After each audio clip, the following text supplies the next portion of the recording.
নমস্কার বন্ধুরা, আজ আমরা আলোচনা করব ক্লাস 4 রায়মার্টিন কোশ্চেন ব্যাংকের দ্বিতীয় পর্যায়ক্রমিক মূল্যায়নের ইংরাজি থেকে 5 নম্বর স্কুলের প্রশ্নোত্তর নিয়ে। তো চলো ভিডিওটি শুরু করা যাক। প্রথমে আছে দেখো, read the passage carefully and answer the question that follow. অর্থাৎ আমাদের নিচে এই দেওয়া প্যাসেজটি ভালো করে পড়তে হবে এবং নিচের প্রশ্নগুলির উত্তর করতে হবে। তো চলো প্রথমে আমরা প্যাসেজটি একটু ভালো করে পড়ে নিই। আমি তোমাদের সুবিধার্থে এখানে উচ্চারণ এবং মানে দুটিই করে দিয়েছি। দে tired their boat to a tree at the river bank. তারা নদীর তীরে একটি গাছের সাথে তাদের নৌকাটি বেঁধেছিল। The deep forest spread before them. তাদের সামনে গভীর জঙ্গল বিস্তৃত ছিল। নেক্সট প্যারা হচ্ছে দেখো, দ্য গ্রাউন্ড ওয়াজ মার্ডি। মাটি ছিল কর্দমাক্ত। দে ওয়ার সারাউন্ডেড বাই সুন্দরী, হেতাল অ্যান্ড গরান ট্রিজ। তারা সুন্দরী, হেতাল এবং গরান গাছ দিয়ে ঘেরা ছিল। The two brothers entered the wild forest. দুই ভাই বন্য জঙ্গলে প্রবেশ করলো বা গভীর জঙ্গলে প্রবেশ করলো। They carried empty sacks to collect dry wood for fuel. তারা জ্বালানির জন্য শুকনো কাঠ সংগ্রহ করতে খালি বস্তা নিয়ে গিয়েছিল। সাডেনলি দে হেয়ার্ড এ ডেফেনিং রোয়ার। অর্থাৎ হঠাৎ তারা একটা কান ফাটানো গর্জন শুনতে পেল। The forest was dark, the dense tree blocked sunlight. বনটি ছিল অন্ধকার, ঘন গাছগুলো সূর্যের আলো আটকে দিয়েছিল। There appeared a huge tiger. সেখানে একটা বিশাল বাঘ দেখা দিল। It was large, yellow with black stripes. এটি ছিল বড়, কালো ডোরাকাটা দাগযুক্ত হলুদ রঙের। It looked out of grey eyes and Subal and Madal. এটি তার ধূসর চোখ দিয়ে সুবল এবং মাদলের দিকে তাকিয়েছিল।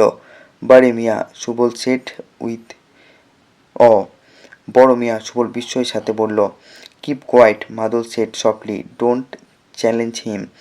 চুপ থাকো, মাদল মৃদুস্বরে বলল, তাকে চ্যালেঞ্জ করো না।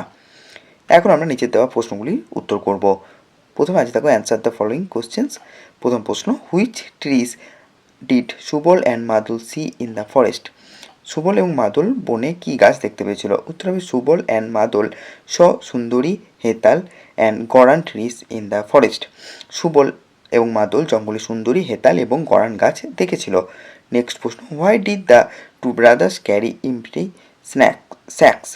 অর্থাৎ কেন দুই ভাই খালি বস্তা নিয়ে গিয়েছিল? উত্তর হবে, the two brothers carried empty sacks to collect dry wood for fuel. দুই ভাই জ্বালানির জন্য শুকনো কাঠ সংগ্রহ করতে খালি বস্তা নিয়ে গিয়েছিল।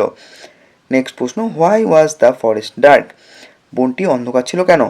The forest was dark because the dense trees blocked sunlight. বনটি অন্ধকার ছিল কারণ ঘন গাছগুলো সূর্যের আলো আটকে দিয়েছিল। হু ওয়াজ বারেমিয়া। কে বড়মিয়া? বারেমিয়া ওয়াজ এ huge tiger with black strips. বড়মিয়া ছিল কালো ডোরাকাটা দাগওয়ালা একটি বিশাল বাঘ। নেক্সট প্রশ্ন, হাউ ডিড বারেমিয়া লুক।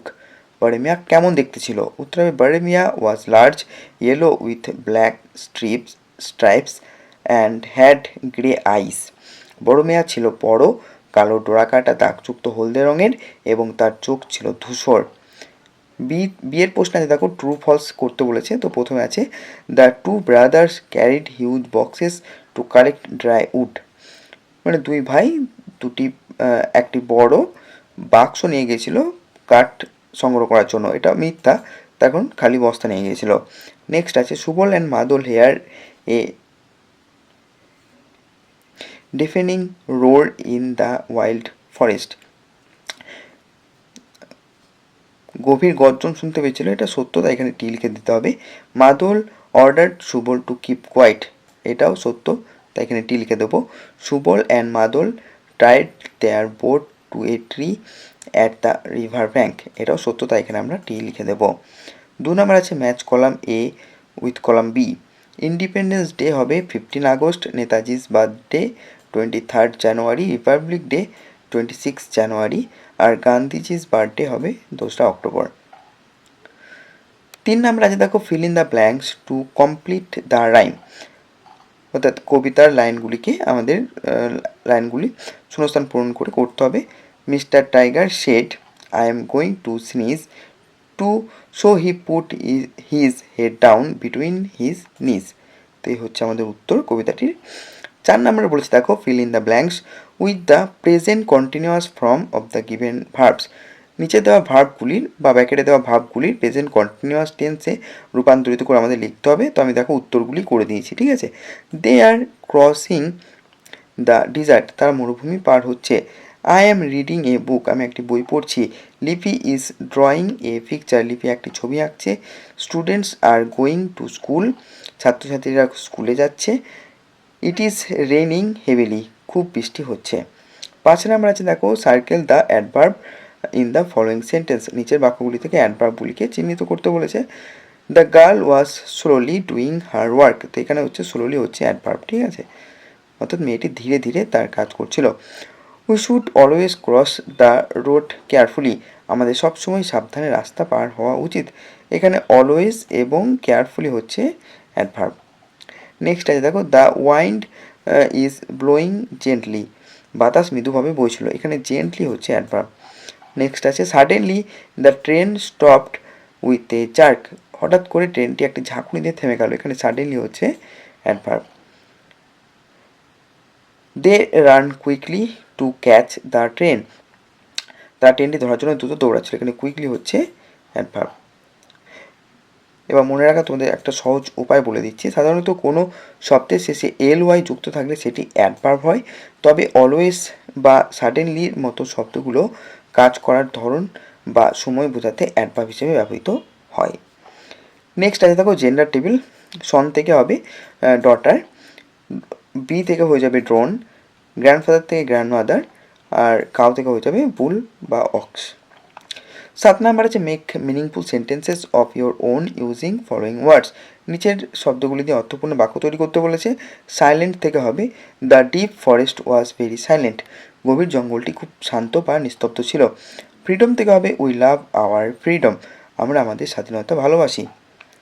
এখন আমরা রাইটিং স্কিলে চলে আসবো, না সরি, আর নাম্বার বলছি দেখো write the opposite of the given words, নিচে দেওয়া শব্দগুলি বিপরীত শব্দ লিখতে বলেছে। তো কাইন্ড থেকে হয়ে যাবে কুরাল, মানে হচ্ছে নিষ্ঠুর। লার্জ থেকে হয়ে যাবে স্মল, মানে ছোট। এখন আমরা রাইটিং স্কিলে চলে আসবো। এখানে বলেছে দেখো right few sentences on your school or your favourite game or favourite hero. তো দেখিনি আমরা প্রথমে দেখে নেবো ইউর স্কুল, এখানে তুমি হেডিংয়ে লিখবে আবার স্কুল বলে, ঠিক আছে। The name of my school is, এখানে তোমার স্কুলের নাম লিখবে। It is a very big and famous school, এটি একটি খুব বড় এবং নামকরা স্কুল। There are many classroom and a big playground, এখানে অনেকগুলো শ্রেণীকক্ষ এবং একটি বড় খেলার মাঠ আছে। Our teachers are very kind and helpful, আমাদের শিক্ষকেরা খুব দয়ালু এবং সাহায্যকারী। I love my school very much, আমি আমার স্কুলকে খুব ভালোবাসি। নেক্সট হচ্ছে দেখো ইওর ফেভারিট গেম, তোমার প্রিয় খেলা। তো প্রথমে লিখবে এখানে যখন হেডিং লিখবে তখন অবশ্যই লিখবে মাই ফেভারিট গেম, ইওর লিখবে না কিন্তু, হ্যাঁ। দেখো প্রথম সেন্টেন্স আছে my favourite game is football, আমার প্রিয় খেলা হলো football. It is an outdoor game, এটি মাঠের বাইরের খেলা বা ঘরের বাইরের খেলা লিখতে পারি আমরা। There are 11 players in each team, প্রতিটি দলে 11 জন করে খেলোয়াড় থাকে। This game keeps our body fit and strong, এই খেলা আমাদের শরীরকে সুস্থ ও শক্তিশালী রাখে। I play football with my friends every afternoon, আমি প্রত্যেক দিন বিকেলে আমার বন্ধুদের সাথে ফুটবল খেলি। এবার অপশন 3তে ছিল ইয়োর ফেভারিট হিরো, তোমার প্রিয় নায়ক বা মহাপুরুষ। Netaji Subhash Chandra Bose is my favourite hero, Netaji Subhash Chandra Basu আমার প্রিয় নায়ক। He was a great freedom fighter of India, তিনি ভারতের একজন মহান স্বাধীনতা সংগ্রামী ছিলেন। He formed the Azad Hind Fauj, তিনি আজাদ হিন্দ ফৌজ গঠন করেছিলেন। His famous slogan was give me blood and I shall give you freedom, তার বিখ্যাত স্লোগান ছিল তোমরা আমাকে রক্ত দাও, আমি তোমাদের স্বাধীনতা দেব। I respect him very much, আমি তাকে খুব শ্রদ্ধা করি।